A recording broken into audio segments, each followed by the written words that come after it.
Bastravatu bathawafash ng pascholi. Tamistaraw primo fasto astravadia hrufi hridasu. Balivalane lingua shagir de hisav jumal. Permuthu mathitaj hrufi i shisheno dvija totu nija. Itivilatanuk mistaravian kimalaji la doitia ijan.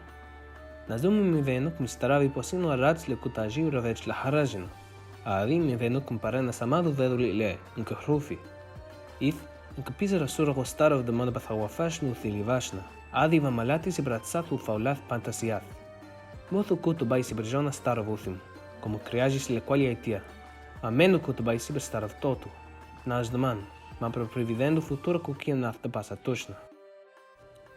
So you want to make a language. There are a ton of great conlang tutorial series out there, but they all focus on a specific type of conlang, a priori. And while this type accounts for most conlangs in the present media, Dothraki, Sindarin, Klingon, etc., there is also a huge market for a posteriori conlangs.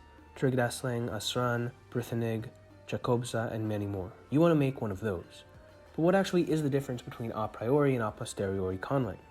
Well, the generally accepted definition is that a priori conlangs are made from scratch, whereas a posteriori conlangs are evolved from a pre-existing language. Na'vi is a priori conlang because it evolves from a proto-lang that was completely made up, whereas Trigdaslang is an a posteriori conlang because it evolves from English. There are some awesome conlang tutorials out there, but they really only teach people how to make a priori conlangs, not a posteriori conlangs. I love a priori conlang. Most of my conlangs as seen on my channel are a priori, but I've made a few a posteriori conlangs and run into a problem, which is that the skills required to make a posteriori conlangs are actually pretty different than those required to make a priori conlangs. I learned this the hard way. So this series will be a tutorial series specifically for naturalistic a posteriori conlang. We'll learn how to build a historical context for our conlang, where, when, how, and why it's spoken, how to research the pre-existing language or languages we want our conlang to evolve from, and then finally how to evolve that conlang from those languages and make it our own. In each episode we'll learn tips and tricks specifically geared for a posteriori conlang, and we'll use as an example language my most developed a posteriori conlang, Paresi, that you witness in the introduction, so that the series will be partly a showcase of that language as well. I'll talk more about this in the next video, but Paresi is a polypersonal, Romance, Semitic, Creole spoken in the East Mediterranean with heavy Coptic and Greek influences. So to illustrate a few of the major differences between a priori and a posteriori conlanging, let's look at Bilberian's great How to Make a Language tutorial series, geared for a priori conlang. Incredible series I would highly recommend you go watch if you haven't somehow already. There are 8 parts: an introduction, 4 episodes on building the proto-lang, 2 episodes on evolving the proto-lang into the modern language, and a final episode about writing systems. When you're making an a posteriori conlang though, you can just trash these first 4. You don't need to build a proto-lang because you already have one.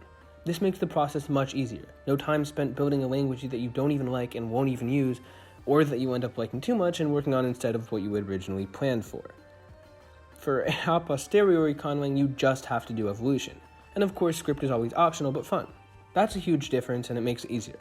But there is a trade-off. Although you don't have to make a proto-lang from scratch, you do still have to research the proto-lang or proto-langs you're using in order to later evolve them.